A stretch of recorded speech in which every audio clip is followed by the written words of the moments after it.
Welcome to the Organic Wine Podcast. I'm Adam Huss, coming to you from Los Angeles, California. Thanks so much for listening.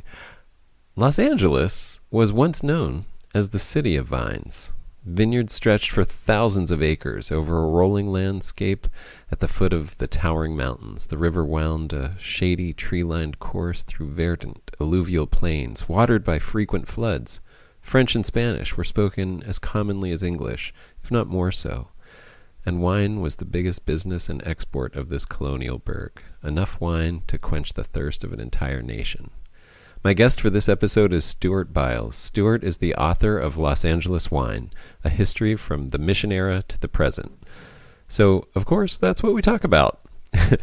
As a Los Angeleno myself, I take a little bit of pride in knowing that Los Angeles was the center of wine in America for pretty much the entire 19th century.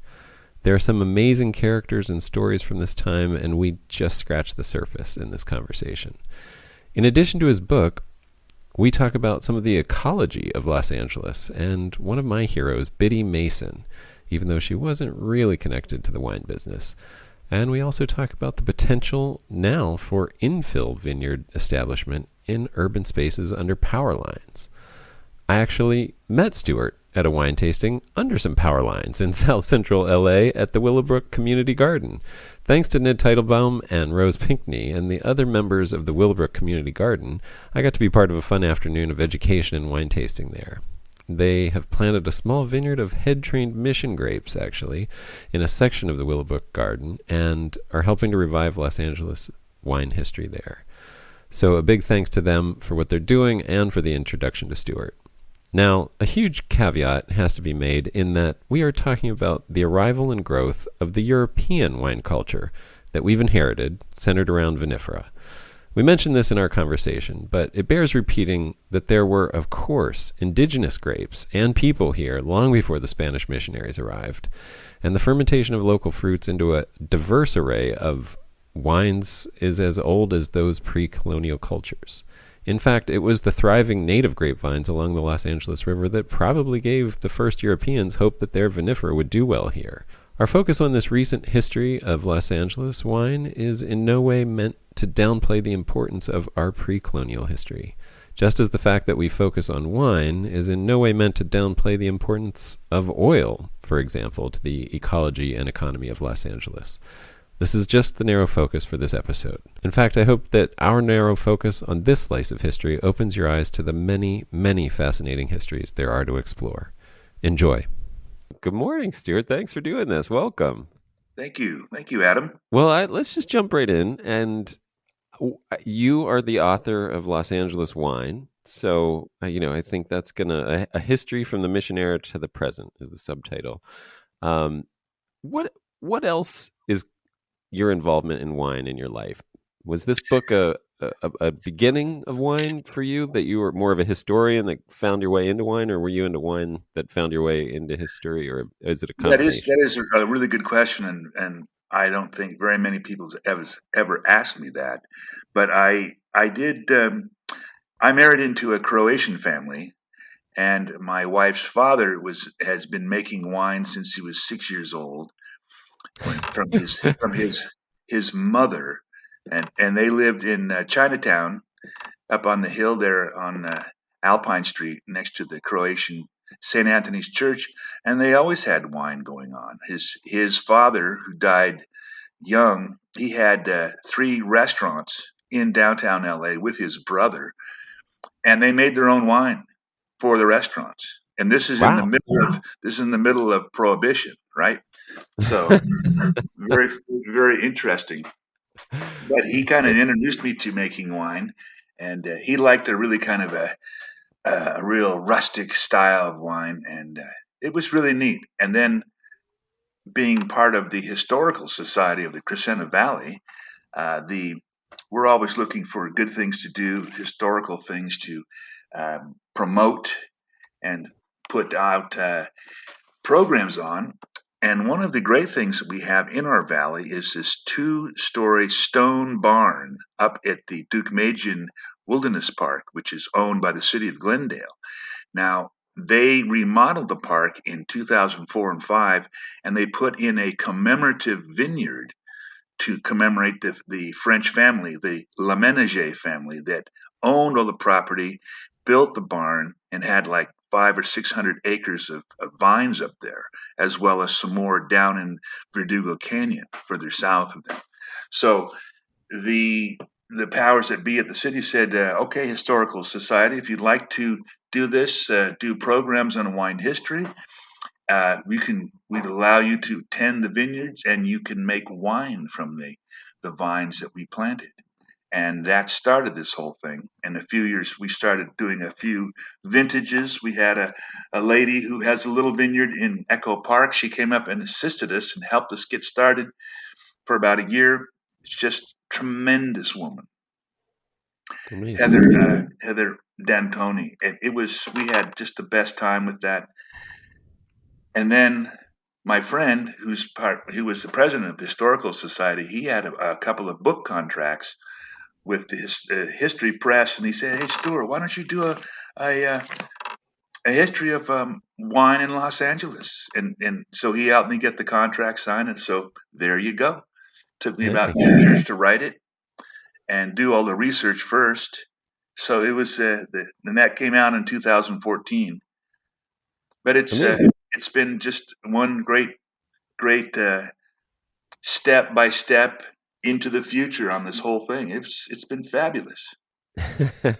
Yeah, I mean, I history has become more and more important to me as as we I mean, just approaching it from an agricultural perspective, going back to, I mean, the people who originally tended this land that we live on, and learning that a lot of the things that I am doing with permaculture and polyculture, is just the way that the natural landscape had been tended for thousands of years, for 500 generations before Europeans showed up, and then we showed up and thought we were coming into something new, something untouched, or at least maybe we said it that way to give that perspective, so that we had, leave to do whatever we wanted with it. The first Europeans.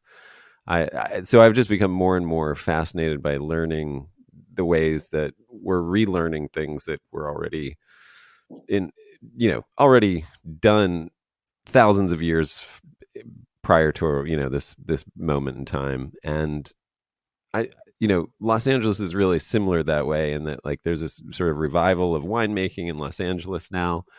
I'm part of that, and there's quite a bunch of great people doing wine now, and I think, like, every year there's new winemakers who are looking for places to make a barrel here and there and find grapes here and there. Can you, just as a something that people might not be aware of, just paint a picture of what Los Angeles wine was, and, like, its importance, or its, what it meant in terms of American wine, back in the day. All right. There's a wide open question, I which is guess I think it's the most people who don't live in Los Angeles and know about California wine don't think of wine in relation to Los Angeles. no, they Now, don't. wine, the wine is Northern California. Wine is, the quote unquote good wine is Northern California, north of the Bay, and then the sort of cheap wine is the Central Valley. Uh-huh. But nobody's really making this association with Los Angeles. But I just wonder if you could sort of paint that Yeah, picture. that's a good question. Just backing up a little bit before we started on uh, wine in the Southland, let's call it that way, because it all started with the missions. The Spanish missions. They were the ones that started the wine making. There's that urban legend. I guess it's a missionary legend or a wine legend that Father Serra planted the first grapes in San Diego in 1769 when they came up from Mexico on that great journey with him and Gaspar de Portola on their expedition. That's not true. He did not plant any vines in San Diego in that year, because they had wine in their train with them, but they had no cuttings and they had no time to do cuttings. They would have done more uh, important agriculture first, like to help them eat. So uh, if they had uh, vine cuttings to plant, they were so close to starvation on that trek, they probably would have eaten the cuttings. So that whole thing that's been fed us for years now is really not true. You can make the case that Sarah kept asking his superiors down in Mexico City to please send up some vine cuttings. His letter after letter, all through the 1770s, was please send up some vine cuttings. Now they started getting these sailing ships that would supply the missions, and they came out of the little port of San Blas, which is set up specifically to supply the missions, and that's on the mainland, right across from the tip of Baja California. But finally, they did get some cuttings. There is a letter to from um, the mission padre at San Juan Capistrano. He said, "Okay, the vine cuttings came up. We've got them, but because of the snow and the cold of winter, we buried them so that they will be frost free until we can send them up in the next year or so." And that was 1778. So this is all from a wine historian who did all of this research, did all of this translation from the Spanish, and he figured out that the first California vintage was either 1782 or 1783. Got it. So that's the first one in California. What had And happened is that and we probably should. I mean, I don't know if you've had to come, get to this point where it's like what we're talking about is vinifera, the European right, grapes, right? Because there were clearly exactly. wild grapes that were being used by the people that lived here before the Europeans got here. But and That's right. and And you're correct on that, and that's why they decided to plant the first vines at San Juan Capistrano, because where they had the mission down there, it was in amongst a field of these wild native California grapes. Probably the Vitis Gerdiana grape is that one that really grows great in the southern part of the state. There's the Vitis californicus that grows in the northern part of the state. But this they said, "Whoa, look at this! All these wild grapevines." And of course, they probably tried them to see if they would make some good wine, and they quickly disabused themselves of that. Uh, but one of the other reasons why they made one of the pueblos in Los Angeles is again because of those wild profusion of natural grapevines, and plus the Great Plain that they saw would be fabulous for growing wheat and all of that. Also, they were right next to a great water source, the LA River, the Rio, right, which they named the Rio Porciuncula. But this is all from this is great that it was the Spanish that started the wine business or planting vineyards, because they are a Mediterranean culture, and that is integral to their to the way that they live their lives, not only from the religious point of view that you need wine for the mass, but you also need wine for daily life. right, Whereas the English immigrants on the East Coast, it wasn't quite as central to their culture, although they tried for years to plant vinifera from Europe, those vines, and they always ended up dying. And yeah, they just couldn't figure it out why this wasn't going on. It wasn't until finally in the 19th century, with the phylloxera epidemic that almost destroyed all the vines of Europe, did they finally figure out, because of the advances in scientific research, they finally figured out the native vines, grapevines in the East Coast carried with it this little tiny mite that lived in the roots. But those grapevines were immune to that thing, but the Vitis vinifera was not. And so the little louse would attach itself to the vinifera roots and kill it. And then, because people like to collect vines and uh, and plants from the new world and take it back to the old world, they inadvertently brought uh, phylloxera contaminated vines to Europe, and it just spread like wildflower. Right. It's astounding. I mean, the French themselves, almost their entire in the 1880s, almost their entire wine business was almost wiped out, and to them that was just unthinkable Yeah. that that should happen. That wine would become a footnote in history. Oh my gosh! Right. So, but back to L.A. Um, they the Spanish fathers and the Spanish settlers found that California was perfect, almost a perfect place for growing vinifera vines. It was the soil was fabulous. They had enough water. It was a Mediterranean climate. Even though now today you hear many people say, "Oh, we live in a desert in LA." No, we live in a Mediterranean climate, and that's different. It's an arid way. It's an arid climate, but it's not a desert. And for years, the LA River supplied all the water needs.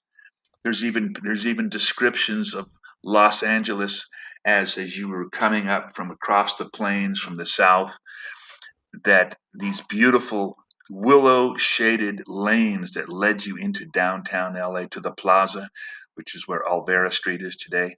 These willow tree shaded lanes, it sounded like it was a paradise from the way that they described it.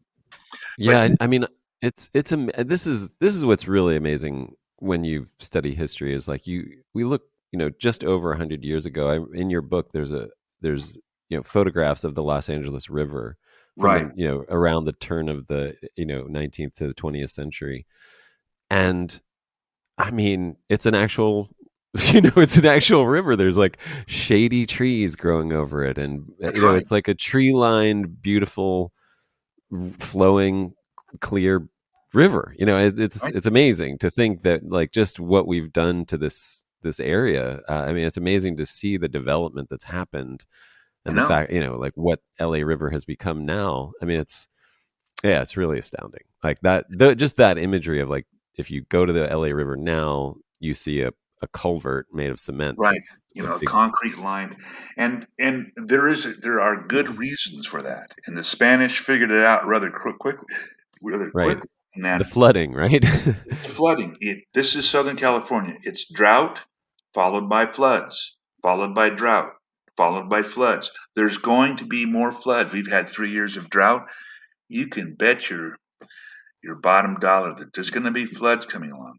Just a few years back, there was flooding, and I remember going down to the LA River, and the flood waters were so great it was almost cresting over the top of the concrete channel linings. It was, and Wow. I went, okay, Which is like that's what a lot of American visitors and immigrants out here said. How come here's this beautiful little river here? How come the Mexicans and the Spanish don't put their houses right next to the river so they can get this water?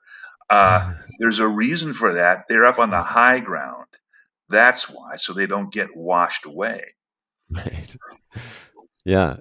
But that also created, I mean, I'm just thinking ecologically, it created the fertility, it created this alluvial field all around Uh-huh. if we could have figured out a way to develop, like now we lose all this groundwater when it rains. I mean, I'm just speaking not even historically and what is or why, but what could be this and where we're thinking about now in terms of watershed management is like how to actually slow that down, like how to not let all that flood just get rushed out to the ocean, but to re-divert it. I mean, obviously, once you have a city, that's kind of hard and I don't know how It is. possible that is, but the idea that managing a watershed now means slowing that water down, letting it permeate and percolate out into the landscape in a more wetlands idea, even if it's a managed idea now, to Correct. keep that water in. Yeah. But That's right. anyway, I digress. But I it's a good digression because it says to a lot to what you're saying about how can we recreate some of this ecological places that was here before Europeans. And I think there's plenty of people are seeing this. The watershed management. One of the things that I was involved with when I was a contractor is that I started doing pervious concrete, and it's concrete that is doesn't have the sand in it.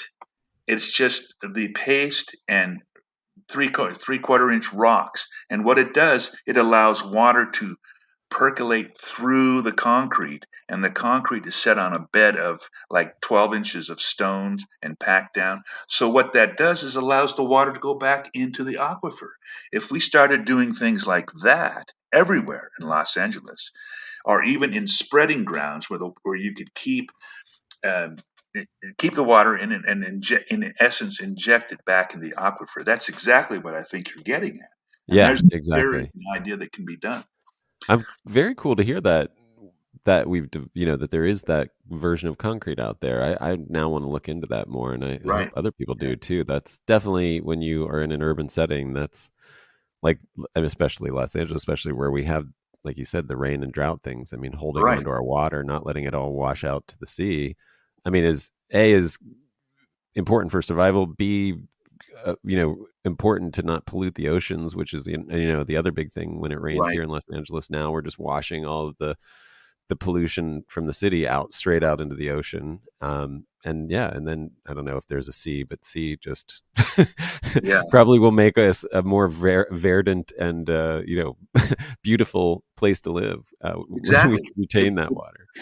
There was a massive flood in 1862 where the Los Angeles River, the San Gabriel River, and the Santa Ana River all joined at their mouths and made one gigantic mouth from what is essentially Long Beach down to Huntington Beach.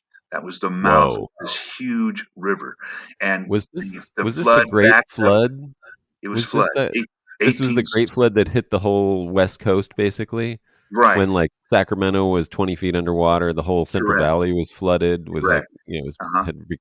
yeah, I okay, mean, there was that great German immigrant colony in Anaheim that were growing nothing but grapes to supply the Kohler and Frühling merchant house, wine house. That's what they were there growing these grapes and making wine for. They all had to run for the highlands, which is what is in essence Anaheim Hills. They yeah, all ran up.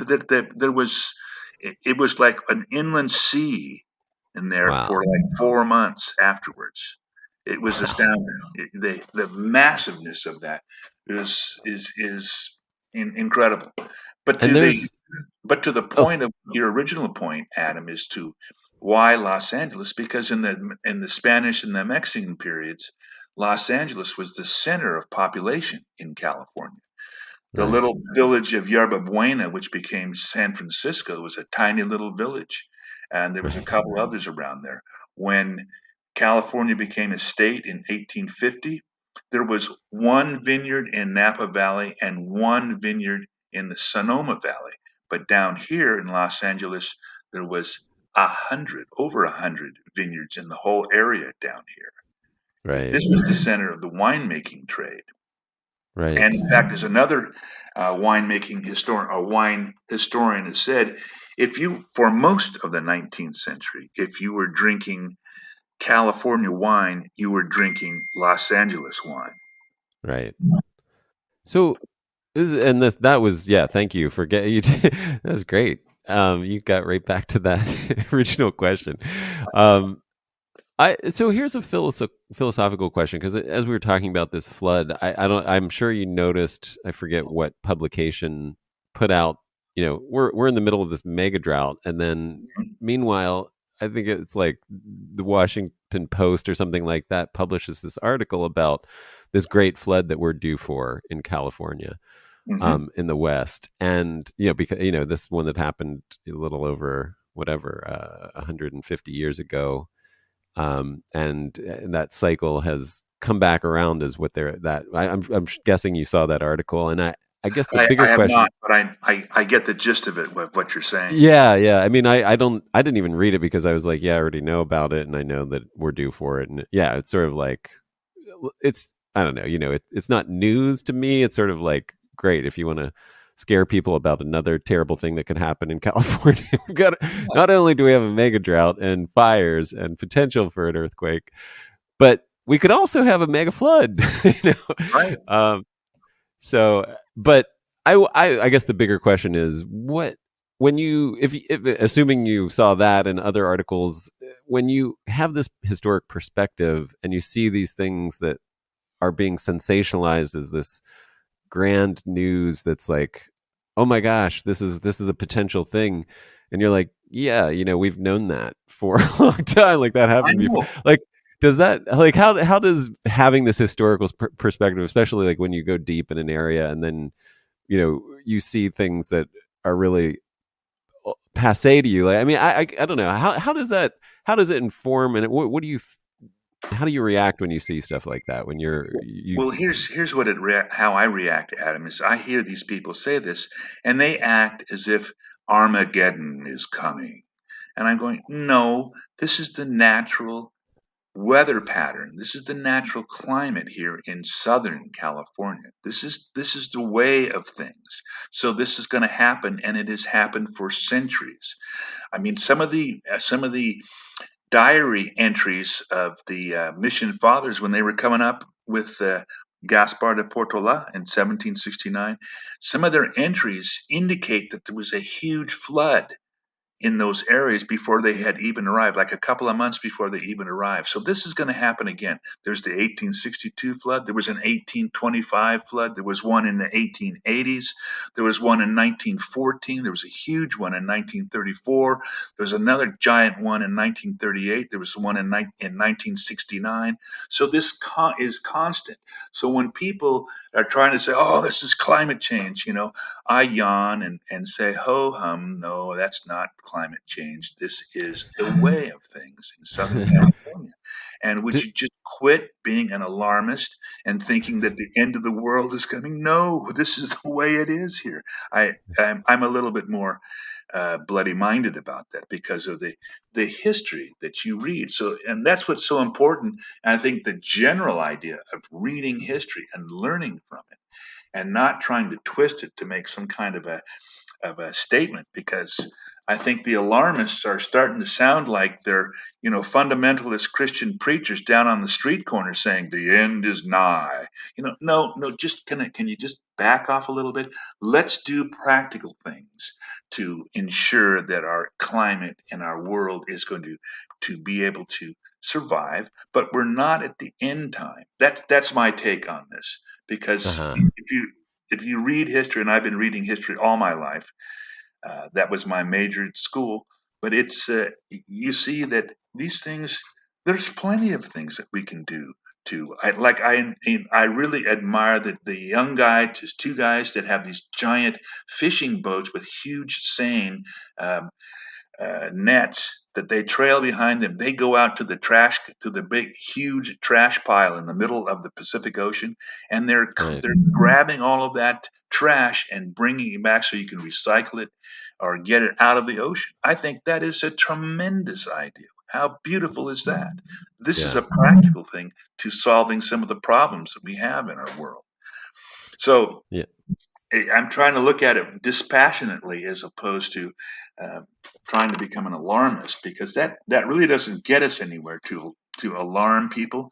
It doesn't get to solutions of things. It makes solutions that are actually detrimental to their dealing with the issue at all. So, but mm, I don't know. I think that in Los Angeles, if we can start again to plant even more vines, that we're here, and continue this great resurgence in winemaking in Southern California, because there are great varieties that do well here in Southern California that make fine wine, and they should be planted.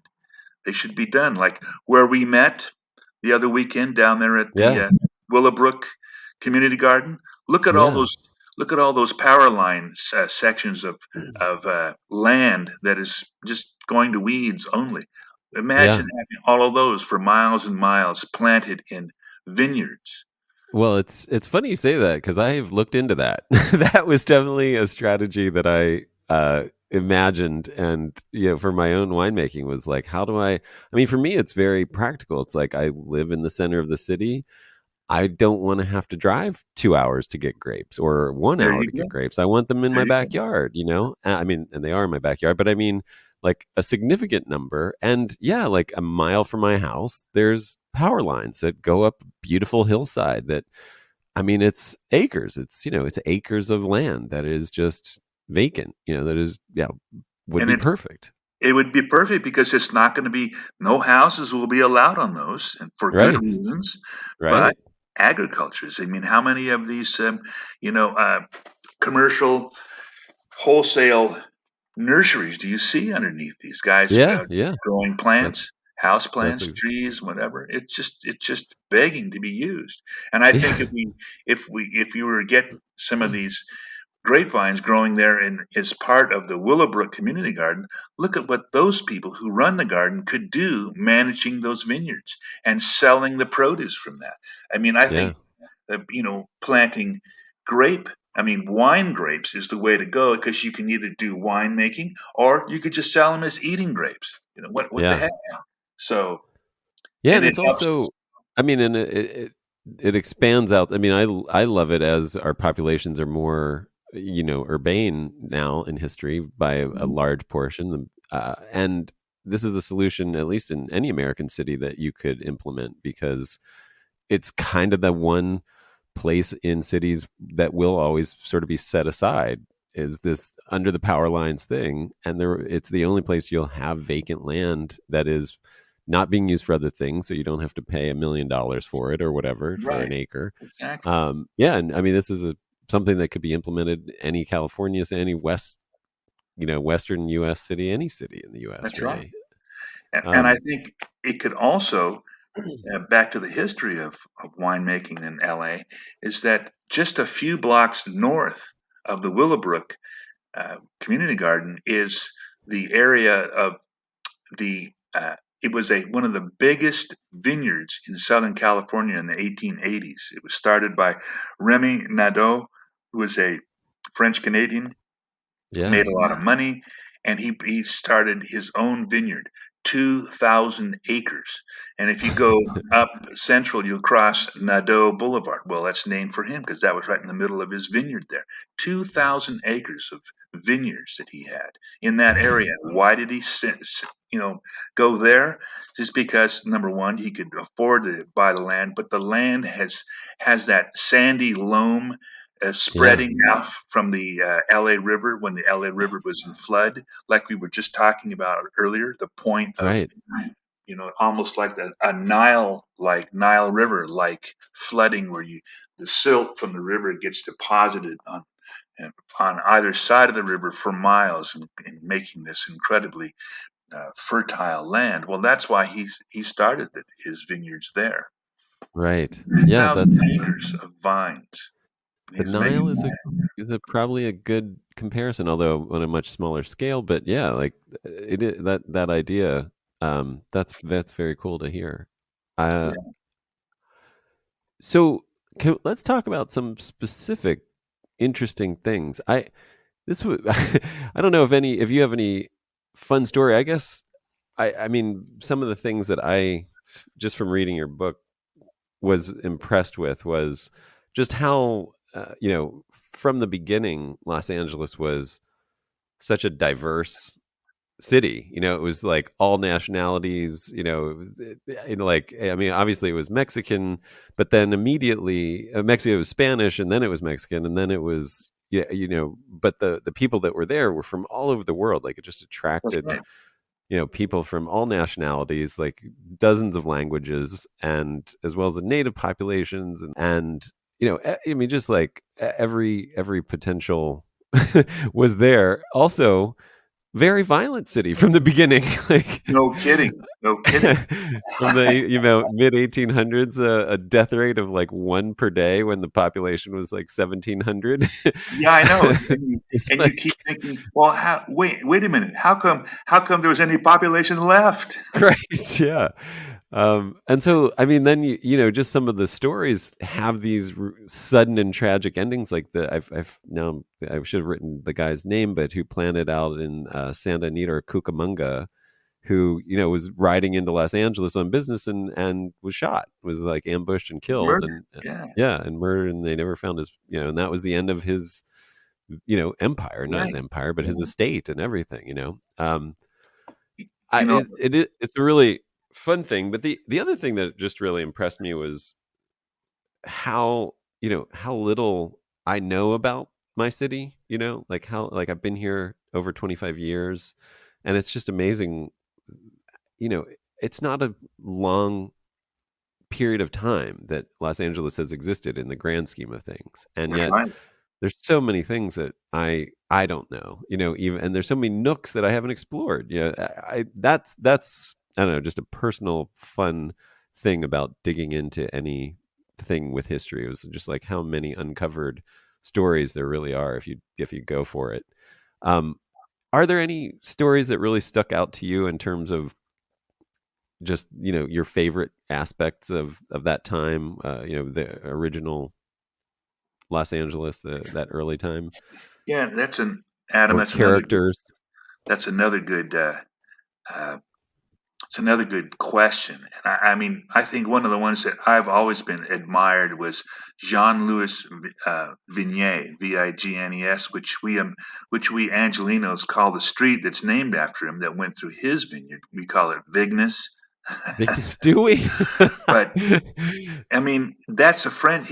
He was a French expatriate, and his last name means vines. Tell me how appropriate that was that he became a vintner in Los Yeah. Angeles here.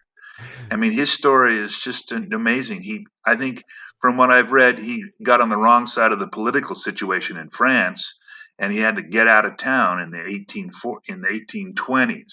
So he took passage on a boat that went around the Horn and ended up in Hawaii, where he started a distillery, a rum distillery, and then the the king shut him down because the king's right hand man was a uh, fundamentalist New England preacher who was saying, "No, there shall be no uh, intoxicating liquors."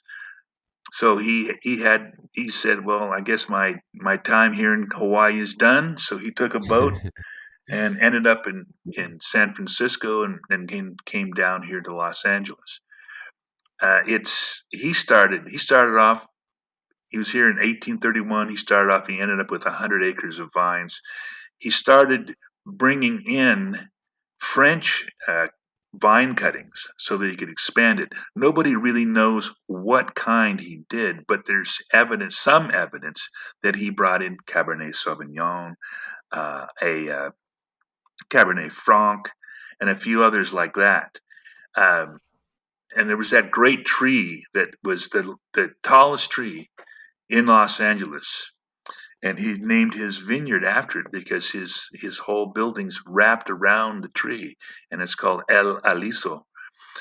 And it was there. It had been there for like 350 years before he came, and it was the center of the native Tongva and Indians that lived there. That was their meeting ground around that tree. So it's fabulous. That to me is just a marvelous story, and how he made it. He didn't want to chop it down. He didn't want anything to happen to it, but he made a centerpiece of his winery. He also added on from that. He had made a great big pergola that went down a quarter of a mile toward the river, and it was a meeting ground in the summertime in Los Angeles because it was covered in grapes, so it was shady, and it was probably part of that willow covered area that made Los Angeles such a green place to be. So Mm. and this guy was just very, very generous. One of the first Spanish language newspaper in Los Angeles. It wasn't done in the Spanish period or the Mexican period, but it was started by Vigne's neighbor, Francisco Ramirez. There was the Ramirez family right next to his vineyard. And this young man showed a whole lot of intelligence, and he was fostered and mentored by Vignes. So he came up with this newspaper called El Clamor Público, the cry of the public. Right. The first Spanish language one. This was 1852 when it started. Hmm. It's so that to me is so interesting, about how all these people pulled together, and there was a great community spirit. In fact, there was a lot of Jewish people in L.A., and they weren't. There was no prejudice against them. They were just other immigrants there living their lives. It wasn't until much later that any really serious anti-Semitism came up. That was in the 1890s when they had a whole lot of other Americans coming. But in this little pueblo, everybody was pretty much on even footing, and that to me was really a great feeling. In fact, as one historian said, in the 1840s, in the early 1850s, there was more French spoken on the streets of Los Angeles than there was English. Which, imagine listening to that. Imagine Yeah, hearing that.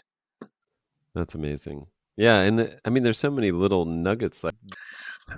What was it about Los Angeles that had so many winemakers here? I mean, when you look at some of the old maps that were drawn, especially by there was Lieutenant Ord did the Ord map from 1849, and he put indications on his map as to what kinds of agricultural products were being grown right around the river in the wide plains there, and probably a third were vineyards. The rest were, of course, corn or wheat or other vegetables, just to help people be able to live there. But it was part of the Spanish ideas of settlement. They said, if yes, we will give you sections of land to do with what you want, and most of them were doing cattle, running cattle on their properties. But they also had to have a certain amount of fanegas. It's a Spanish unit of measurement. Fanegas of wheat to supply the common wheel, as they called it.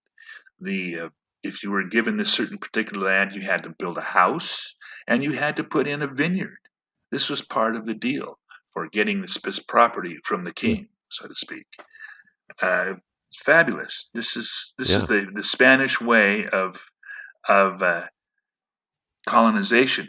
People ask, well, how come the streets of downtown Los Angeles are skewed off to so they go between northeast, southwest.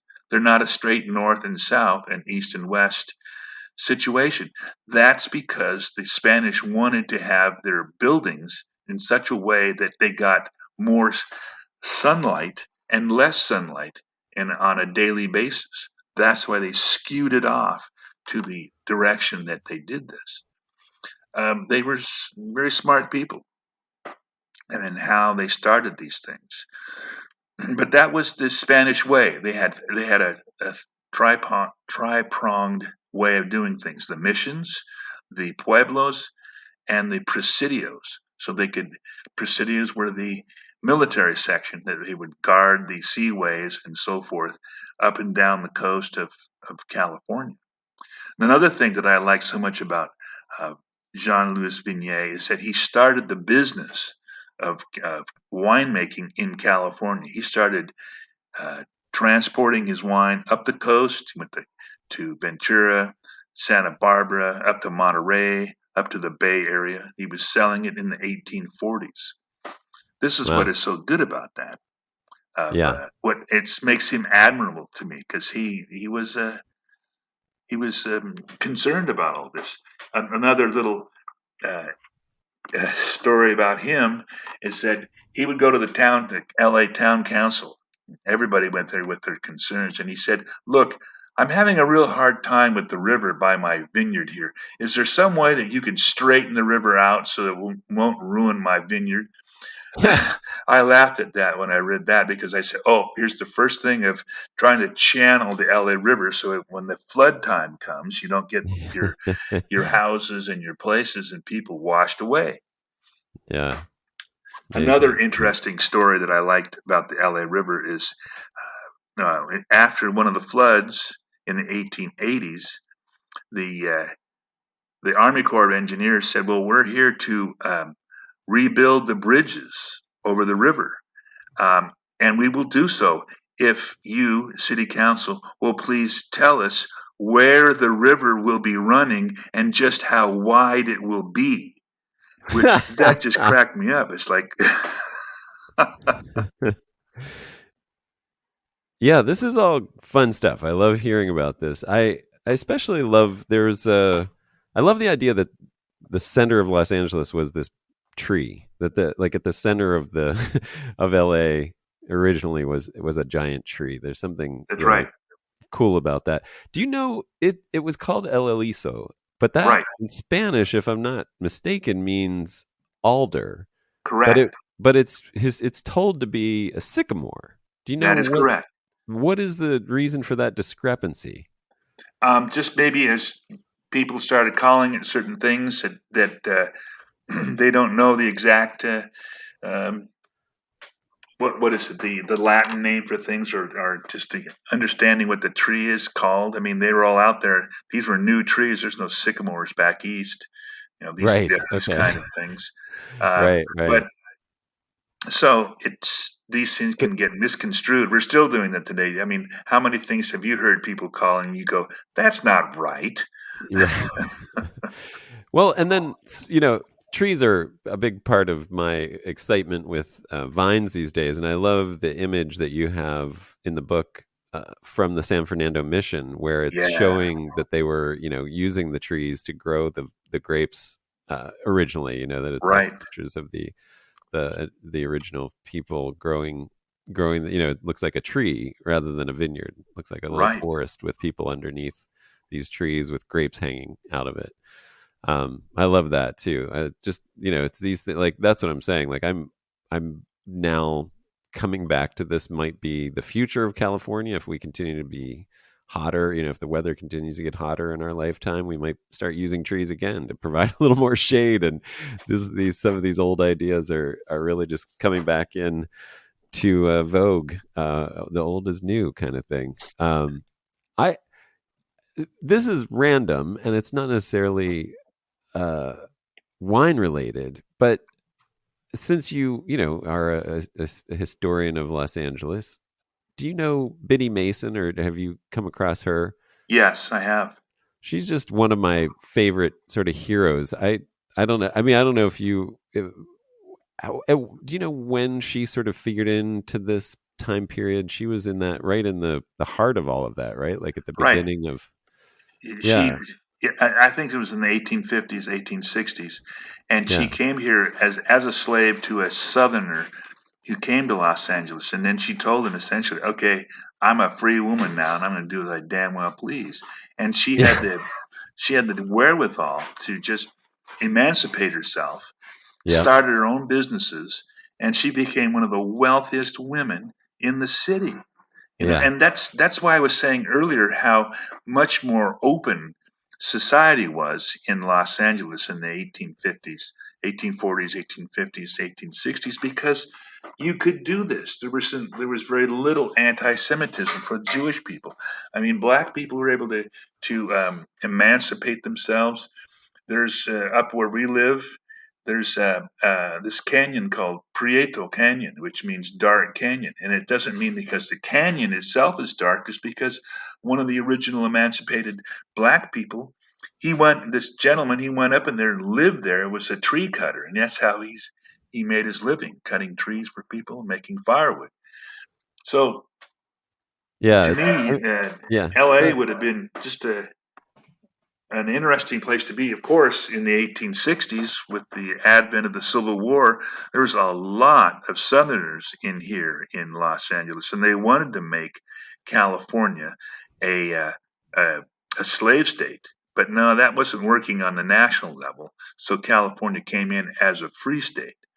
yeah, And another interesting part about that, and I don't know how it relates to the slavery issue, but in 1859, right before the Civil War, the California legislature voted to split the state in half between northern and southern, right about where the the line is between Monterey County and San Luis Obispo County, Kern County, and the counties above it, straight across like that. They were going to split the state.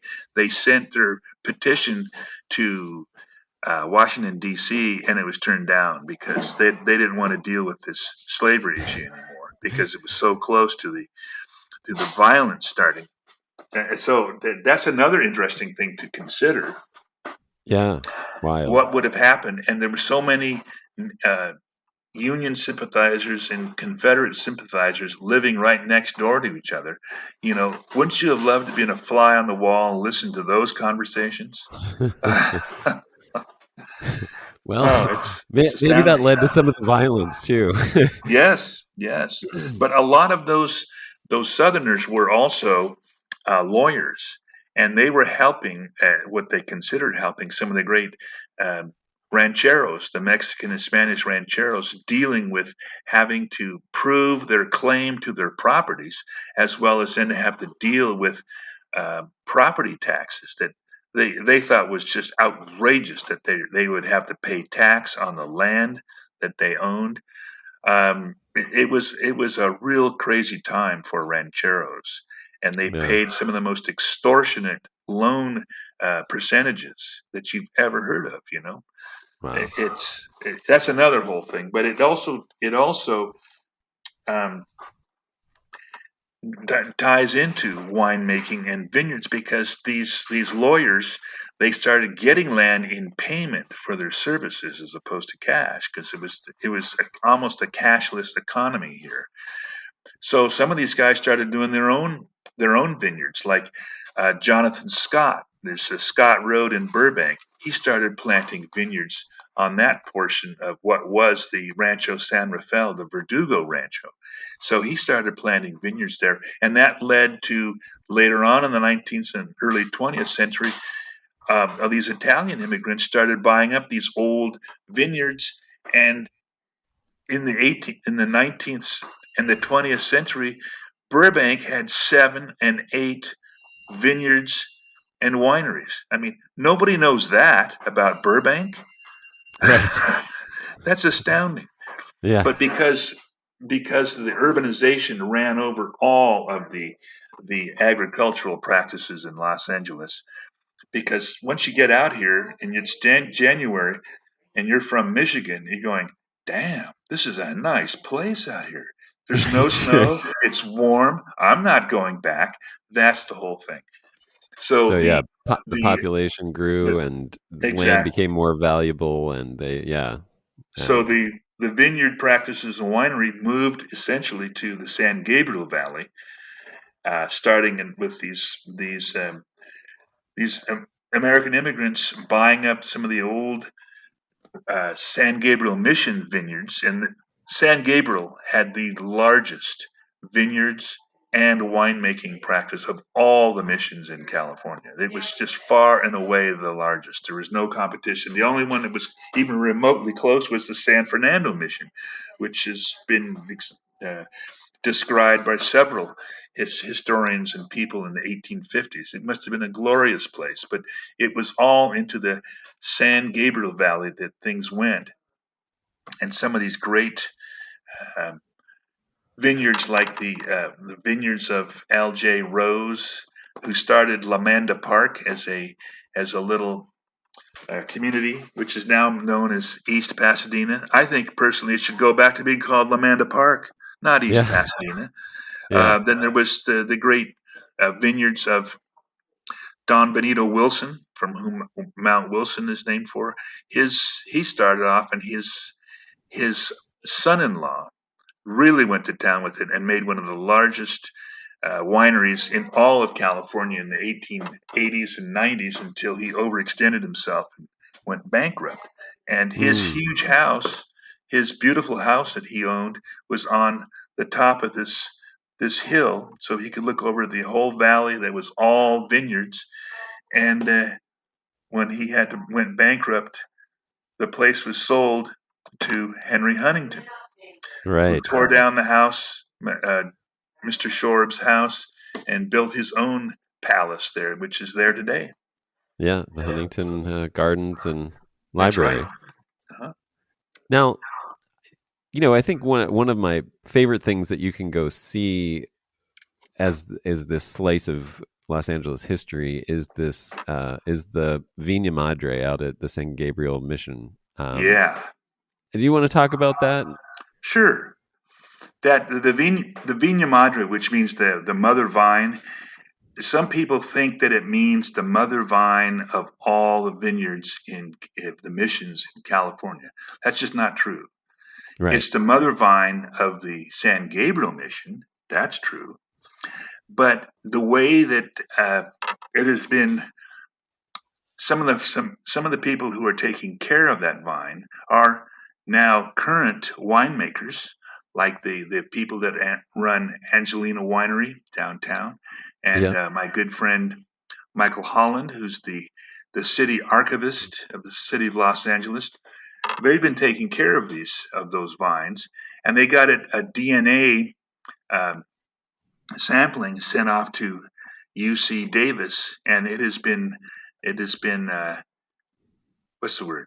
It's been known now as it's a cross between the mission grape that the Spanish brought up with them in the 1770s and 1780s, of which all the missions use that grape, the mission grape, and it's been a cross between that and the original California grape, the Vitis Gurdiana. So it's a cross between that.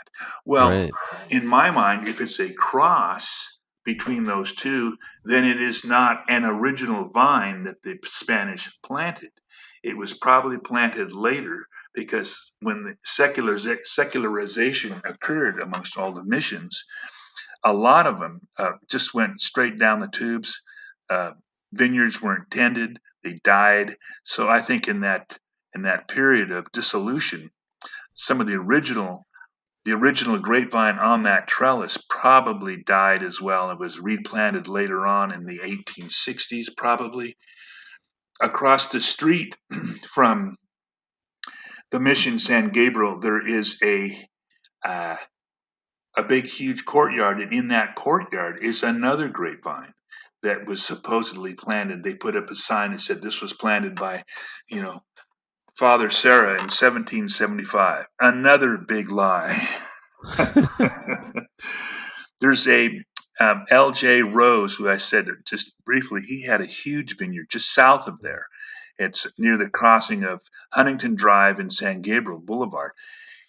His son wrote a biography of his father, and in that he lays waste to that huge uh, legend that Father Sarah planted all this stuff, and he laughingly says, "No, that vine was planted from a cutting from my father's vineyard in 1863."